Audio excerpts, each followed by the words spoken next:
In 1989, sociologist Ray Oldenburg coined the term third place, social spaces where people spend time between their home, first place, and work, second place.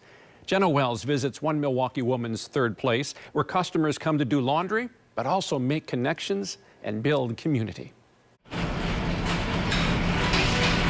It started with just the vision of it being just a fun space for everybody to enjoy. A new spin on weekly chores. I want them to walk in and be like, oh, this is cool. Kelly Johnson is giving an old laundromat a fresh cycle of life in Murray Hill. It has a history of 30 years that I'm still discovering every time I come in. What used to be the Murray Park Quick Wash is now the washroom after Kelly bought it in November. He was about ready to get out the business, so I called him up and I was like, hey, can I buy your laundromat? She's had the idea for years after visiting Poland and Germany while studying abroad. This is actually very much a European concept. You go to a laundromat, but it's not just a laundromat. It's also a cafe, or it's also a bar, or it's also just a working space. And I was like, I'm just gonna pull the trigger because I think I'd have more regret not purchasing it versus regret purchasing it and then failing. This winter, the space tumbled into a transformation. It was dingy, it was dirty, it didn't really have a fun, inviting, tone to it. I wanted to make this a vintage, fun vibe.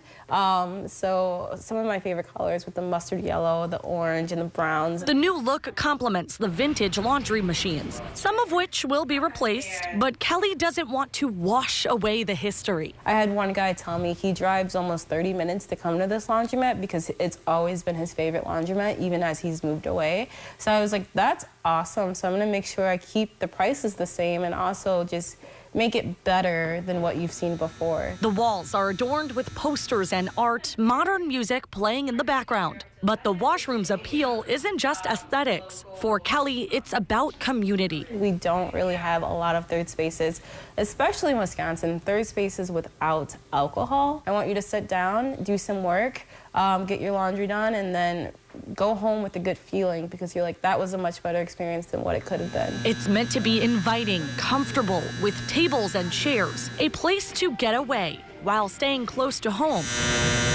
Doing your laundry is a chore that nobody wants to do, including myself.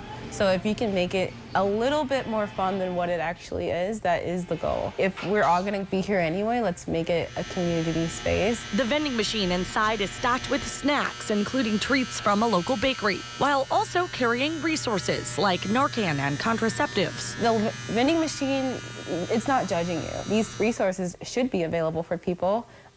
Therefore, I'm here to make them available. Next to it, an always changing chalkboard. I love this wall here where I can ask my customers what they're feeling, what they're thinking throughout the week. It's truly a place for the people. I don't think a lot of people realize that laundromats are a place for the people. New machines are coming in the spring, and the growth won't stop there. This is the very beginning of it. I think having either a food truck on the outside or a pop-up cafe would be really awesome. This neighborhood has a lot of character, and I don't really want to take that away. I want to keep it up. Let's keep adding more character, diversity, and everything else.